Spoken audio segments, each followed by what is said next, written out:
نبی کریم صلی اللہ علیہ وآلہ وسلم نے اعلان فرمایا کہ جنگ کے لیے تیار ہو جاؤ۔ صحابہ کرام رضوان اللہ تعالی علیہم اجمعین نے جب یہ اعلان سنا گھر تشریف لے گئے۔ کسی کی بہن نے یہ فخر کیا کہ آج میرا بھائی جنگ بدر پہ جا رہا ہے۔ کسی کی ماں نے یہ فخر کیا کہ میرا بیٹا جنگ پہ جا رہا ہے۔ کسی کی بیٹی نے یہ فخر کیا کہ میرا باپ جنگ پہ جا رہا ہے۔ کسی کی بیوی نے یہ فخر کیا کہ میرا خاوند جنگ پہ جا رہا ہے۔ ایک بیوی پاس بیٹھی ہوئی، اس کی چیخ نکل گئی، مسلمانوں! انہوں نے پوچھا بی بی کیوں تو رو رہی ہیں، وجہ تو بتا۔ اس نے کہا تم تو مبارک کی مستحق ہو، مبارک بادی کی مستحق ہو۔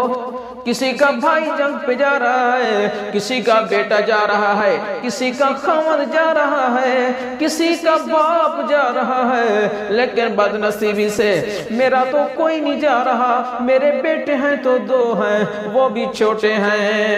نبی کریم علیہ السلام کا اعلان جب ان عورتوں تک پہنچا تو بڑی پریشان ہو رہی تھی وہ عورت۔ کہنے لگی کہ آج میرا بیٹا جوان ہوتا تو میں اس کو جنگ پہ بھیجتی، کل قیامت والے دن شہید کی ماں کہلاتی۔ آج میرا بیٹا جو ہے وہ چھوٹا ہے۔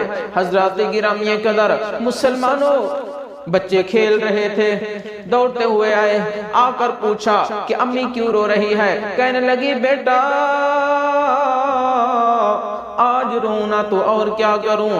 کہنے لگی امی حضور بتا تو صحیح مسئلہ کیا ہے؟ کہنے لگی بی بی کہ آج نہ میرا بیٹا کوئی جوان ہے، نہ میرا کوئی بھائی جوان ہے، نہ میرا خاوند زندہ ہے، نہ میرا باپ زندہ ہے۔ اگر میرا باپ زندہ ہوتا تو میں بھی بڑی امید سے کہتی، خوش نصیب کہلاتی۔ آج میرا باپ زندہ ہوتا تو میں بھی بڑی خوش نصیب کہلاتی، کیونکہ میرا باپ جام شہادت نوش فرماتا۔ میرا بھائی زندہ ہوتا تو وہ بھی میدان جہاد کے اندر جاتا۔ میرے بیٹے ہو تم تو چھوٹے ہو، اگر تم آج بڑے ہوتے تو میں تجھے میدان جہاد کے اندر بھیجتی۔ تم بھی نبی کریم علیہ السلام کے قدم چوم کر حضور پر اپنی جان کا نذرانہ پیش کر دیتے۔ جب چھوٹے چھوٹے بچوں نے سنا، مسلمانوں بچوں نے کہا امی حضور آپ پریشان نہ ہو، نبی کریم علیہ السلام کی بارگاہ میں جذبہ کام آتا ہے یا عمر کام آتی ہے؟ امی کہنے لگی بیٹا جذبہ اور عمر دونوں کام آتے ہیں۔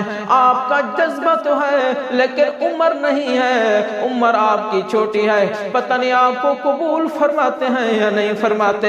حضرت معاذ اور حضرت معوذ رضی اللہ تعالی عنہما دونوں شہزادوں نے کہا امی حضور ہمیں نبی کریم علیہ السلام کی بارگاہ اقدس میں لے کے چل، آپ دیکھ لینا ہم حضور سے اجازت لے کر میدان جہاد میں جائیں گے۔ امی نے کہا بیٹا کیسے تجھے قبول کریں گے، تجھے کسی کام کے لیے بھی نہیں قبول کریں گے۔ بیٹوں نے کہا امی حضور ہمیں لے تو چل، ایک دفعہ سرکار کی بارگاہ میں تو لے جا۔ جب نبی کریم علیہ السلام کی خدمت اقدس میں پہنچتے ہیں، حضور علیہ السلام نے فرمایا بیٹو ابھی تمہاری عمر تھوڑی ہے، آئندہ سال پھر جب جہاد پہ جائیں گے تجھے ساتھ لے جائیں گے۔ انہوں نے کہا کہ نہیں حضور ہمیں ساتھ لے چلیے۔ بہرحال نبی کریم علیہ السلام میدان جہاد میں لے گئے۔ بدر کے مقام پر حضرت عبد الرحمن بن عوف رضی اللہ تعالی عنہ آپ کھڑے ہیں، دونوں صاحبزادے، دونوں شہزادے، دونوں مجاہد پہنچے۔ آپ نے پوچھا، دونوں مجاہد حضرت عبد الرحمن بن عوف سے پوچھا کہ حضور یہ تو بتاؤ ابو جہل کہاں ہے؟ ابو جہل کہاں ہے؟ ہمیں ابو جہل کا پتہ بتاؤ۔ حضرت عبد الرحمن بن عوف رضی اللہ تعالی عنہ نے فرمایا بیٹو تم نے کیا کرنا ہے؟ جو مجاہدوں نے جواب دیا رہتی دنیا تک مثال قائم کر گئے، ان کی کوئی مثال نہیں ملتی۔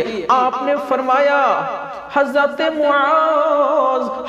معوذ رضی اللہ تعالی عنہما آپ نے فرمایا اور کہنے لگے مر جائیں گے یا ماریں گے ناری کو، سنا ہے گالیاں دیتا ہے محبوب باری کو۔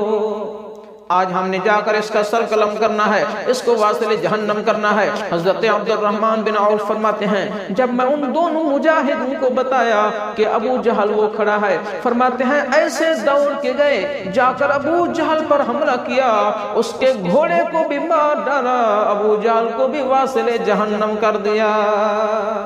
نبی کریم علیہ السلام کی خدمت اقدس میں حاضر ہوئے، عرض کرنے لگے یا رسول اللہ ابو جہل کو ہم نے واصل جہنم کر دیا ہے۔ نبی کریم علیہ السلام کی خدمت اقدس میں حضرت معاذ نے کہا میں نے واصل جہنم کیا ہے، اور حضرت معوذ نے کہا میں نے واصل جہنم کیا ہے۔ نبی کریم علیہ السلام نے دونوں مجاہدوں کا دل رکھا، فرمایا تم دونوں نے اس کو واصل جہنم کیا ہے۔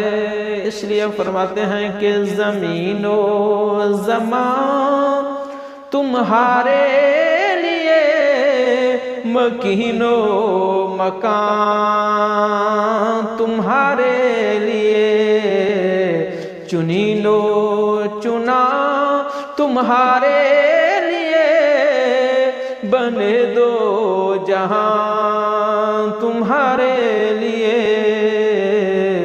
زمین و زمان تمہارے لیے، مکین و مکان تمہارے لیے، چنین و چنا تمہارے لیے، بنے دو جہاں تمہارے لیے، دہن میں زبان تمہارے لیے، جسم میں ہے جان تمہارے لیے، ہم آئے یہاں تمہارے لیے، اٹھے بھی وہاں تمہارے لیے۔